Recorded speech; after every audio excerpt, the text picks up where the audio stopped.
I guess we all know that Christopher Columbus discovered the sea route to the Americas. His discovery was funded and on behalf of the Spanish. What a lot of people don't know is that Christopher Columbus had actually approached the Portuguese first, and they told him to get lost. As it turns out, the Portuguese were kind of right in telling him to get lost. I think once you hear this story, you may just agree with the Portuguese.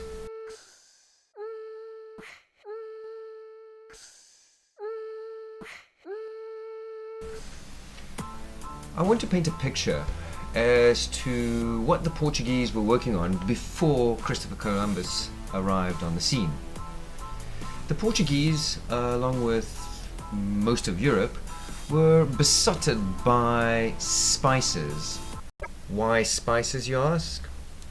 Well, as it turns out, they didn't have one of these back in the day.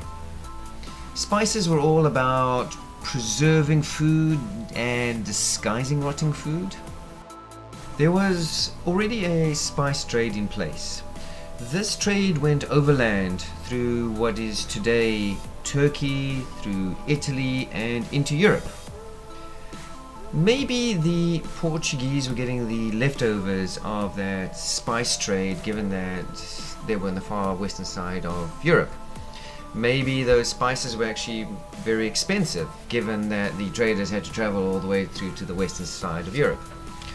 Or maybe the Portuguese came up with an idea that if you were to use their sailing expertise to perhaps sail around Africa and make their way over to India, they could perhaps come back with boatloads of spices as opposed to those camel loads that came over land. Whatever their view, the Portuguese took this spice trade quite seriously. I mean, they probably got sick and tired of eating food that was kind of rotting. Now, here was a bit of a problem for the Portuguese. Back in that day, their map of the world looked something like this. Do you notice that they don't actually know how far the African continent extends downwards? They don't even know if they could, get around the west side of the African continent and around to the east side. They didn't even know that on the east side of the African continent, if there was actually even sea to make their way up to India. In essence, they just had no idea. At this stage, the Portuguese set out two missions. The first mission of discovery would be along the west coast of Africa. Basically, they wanted to see if they could actually make it to the east side. Was it possible? The second mission was on the east side of Africa.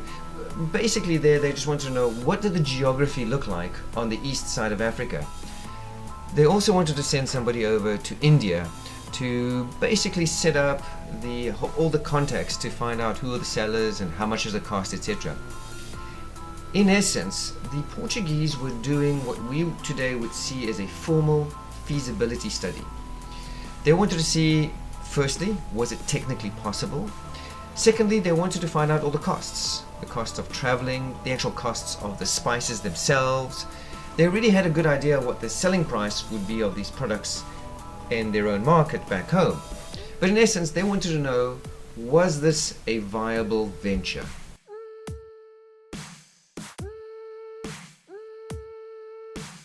In the year 1487, there were two missions that went out simultaneously. The first mission was by sea, and that would go along, they would have a ship sail along the west side of Africa to try and see if the Portuguese could make their way across the bottom of Africa and into the east side of Africa. That mission was headed up by Captain Bartholomew Diaz. The second mission, which was really the ultimate cross-country backpacking type of trip, was undertaken by two guys, and that was Alfonso de Paiva and Pero de Covilla. Okay, so these two adventures set off.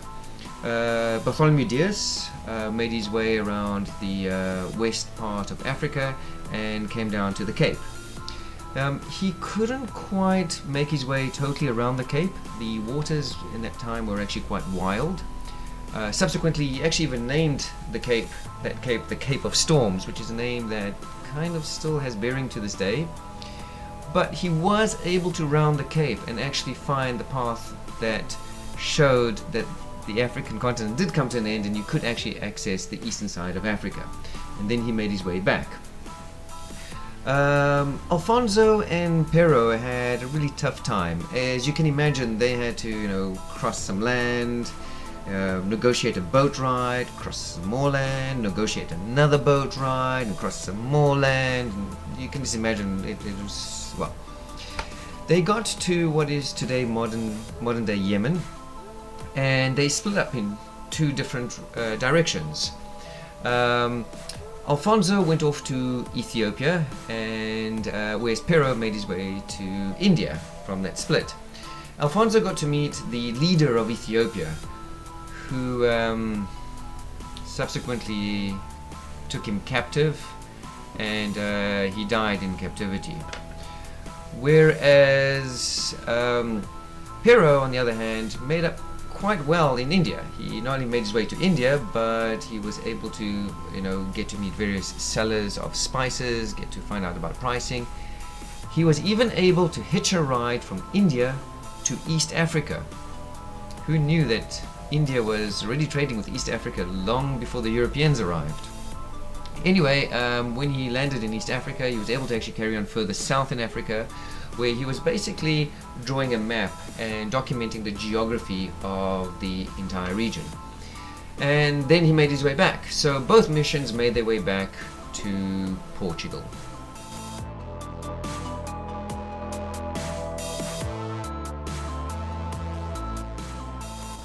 From these two trips of discovery, the information coming back, the Portuguese were able to now actually prepare a map of a big, sizable chunk of the world. And most importantly, they had now figured out a route to India. This was actually quite important and a bit of secret knowledge, because at this moment in time, all of Europe didn't have this information. So yeah, it's at this time some Italian arrives looking for an angel investor. I think you know the story which I'm about to lead to. Christopher Columbus is the name. Finding India by heading west is the game. Well, his idea wasn't well received.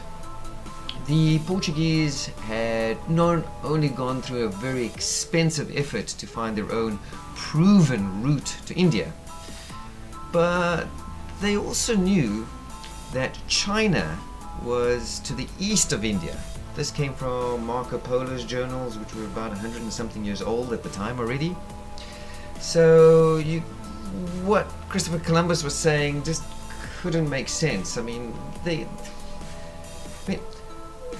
Imagine this. Imagine some guy had to arrive in present day and make his way to, say, approaching Elon Musk and say, Mr. Musk, I've got this great new idea. I am looking for investor. It's a new form of internal combustion engine. Can you imagine what Elon Musk would say to somebody like that? Yeah, well, that's exactly what the Portuguese attitude was to Christopher Columbus. This guy's just talking shit. And they told him to get lost. Given all the information I've told you, I kind of think the Portuguese were right in telling Christopher Columbus to get lost. Well, he was able to go out and get funding from the Spanish, and in 1492 Christopher Columbus set off on his westerly direction to go to India and get spices. The Portuguese, in the meantime, kept on working diligently. They built a new boat to new specifications. They could hopefully round that cape to take new capacity of spices, working out the pricing of what they wanted. And 5 years later, they sent out a new trip. This one was headed up by Captain Vasco da Gama. The result? Well, the Portuguese got to India. Not only did the Portuguese work their way to India to get spices, but they established the spice route and became quite rich out of it.